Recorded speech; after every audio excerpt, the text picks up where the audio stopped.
인공지능이 가장 빠르게 적용되는 분야가 바로 드론입니다. 사실은 대단히 무서운 그리고 상당히 위협적인 시스템이라고 할 수 있습니다. 과연 어떻게 대응해 나갈 것이냐.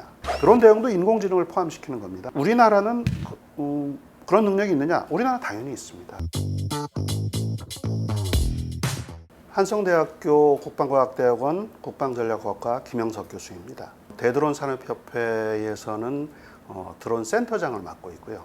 드론이 등장하면서 가장 중요한 변화는 비대칭전이 아주 일반화되었다고 얘기를 할 수가 있거든요. 예를 들어 내가 700만 원짜리 무기를 가지고 1000만 원짜리 무기를 공격한다든지 100억 원짜리 전투기로 지상을 공격한다든지 어떤 일정한 수준의 대칭적인 역할을 하는 그러한 부분에 대해서 대칭전이라는 용어를 사용하거든요. 그러나 비대칭전에서는 공자와 방자의 경제적인 비율이 완전히 달라집니다. 대표적인 사건은 최근에 여러분들이 많이 보셨던 러시아 우크라이나 전쟁. 우크라이나가 소형의 자폭 드론을 가지고 러시아의 전략 폭격기를 타격을 했던 사건이죠. 그리고 두 번째는 드론이 대량으로 생산할 수 있거든요. 전쟁의 양상이 기존의 단순한 그 첨단의 무기 체계를 가진 자들 또는 집단이 우수한 국가가 이기는 그런 개념보다는 가격이 낮고 경제적인 무기체계라도 충분히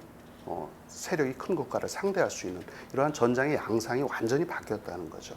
드론 방어 체계는 이제 소프트킬과 하드킬로 구분을 할 수 있는데요. 소프트킬이라는 것은 일종의 제밍을 하는 것이라든지 GPS 신호를 방해하는 그러한 쪽으로 많이 발전이 되고 있습니다. 최근에는 그 GPS 신호를 허위 GPS 신호를 보내서 드론을 다른 방향으로 유도하는 스푸핑이라고 하거든요. 그러한 장비들도 많이 나와 있습니다. 하드킬은 그야말로 이제 드론을 직접적으로 격추를 시키는 거예요. 대공포를 쏜다든지 대공 미사일을 쏜다든지 내가 드론을 발진시켜서 적 위협 드론을 충돌하는 충돌형 드론이라든지 그물을 이용해서 드론을 잡는다든지. 그런데 어느 하나만 가지고 드론은 대응할 수가 없습니다. 그래서 지금 현재의 추세는 복합적인 수단으로 가고 있습니다. 원거리에서부터 드론을 탐지를 하고 탐지한 드론이 가까이에 오면은 대공포라든지 레이저 무기라든지 이런 것들을 사용하고 아주 더 가까이 오면은 산탄총이라든지 드론 포획용 그물 이런 것을 사용하는 경우도 있습니다. 이러한 시스템을 복합적으로 구축한 복합적인 시스템이 현재의 드론 대응의 어떤 추세라고 할 수 있습니다.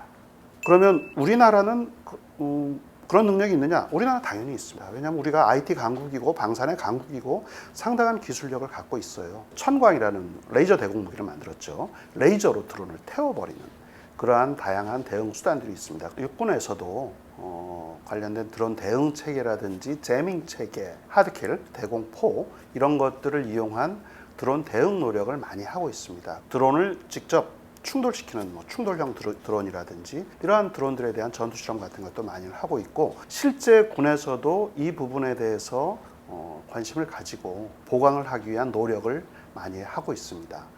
드론은 예전에는 하늘을 나는 비행체만 드론이라고 얘기했지만 지금은 수상 수중에 있는 무인 수상정, 무인 수중정, 그 다음에 항공기, 지상 로봇 이런 것들도 다 드론이라고 많이 부르고 있습니다. Man Unmanned Team, MUMT라고 얘기를 합니다. 인간은 지휘소에 앉아서 드론과 로봇, 지상 로봇, 공중 로봇, 해양 로봇을 또는 드론을 조종만 하는 거예요. 그리고 위험지역으로 들어가진 않죠. 그러면 드론이 위험지역에서 실제 전투를 하는 것입니다. 현재도 인공지능이 가장 빠르게 적용되는 분야가 바로 드론입니다. 드론에 적용된 인공지능은 사실은 대단히 무서운 그리고 상당히 위협적인 시스템이라고 할 수 있습니다. 현재까지 우리의 기술로는 드론이 이렇게 공격을 해오면 제밍을 한다든지 전파 방해를 하면 드론이 통신 신호가 단절이 된다든지 GPS 신호를 못 받게 되면은 드론이 더 이상 비행을 못 하거든요. 그러면 이제 드론이 추락하거나 아니면은 원래 출발했던 대로 되돌아가거나 그렇게 했어요. 그러나 인공지능이 적용된 드론은 그때까지 있는 정보를 가지고 표적을 찾아서 들어갑니다. 거기다 더해서 인공지능이 적용된 드론의 다음 단계는 군집 드론입니다. 드론 떼죠. 수백 대 수천 대의 드론이 서로 간에 통신을 하면서 특정한 표적을 향해서 공격해 들어가는 겁니다. 그렇다고 이제 너무 걱정하실 건 없는 것이 그러한 드론을 어떻게 대응하는지가 끊임없이 지금 연구가 되고 있습니다. 드론 대응과 관련돼서는 바로 창과 방패의 개념으로 이러한 드론들을 과연 어떻게 대응해 나갈 것이냐. 드론 대응도 인공지능을 포함시키는 겁니다. 드론이 한 수백 대가 날아오는 드론을 하나하나 구분하는 것이 아니라 자동적으로 식별하고 이것을 위협인지 아닌지를 판단하고 인간의 결심만 있으면 바로 타격하고, 그러한 통합적인 드론 대응이지만 인공지능이 통합된 그러한 드론 대응 체계로 나가야 될 거라고 생각을 합니다.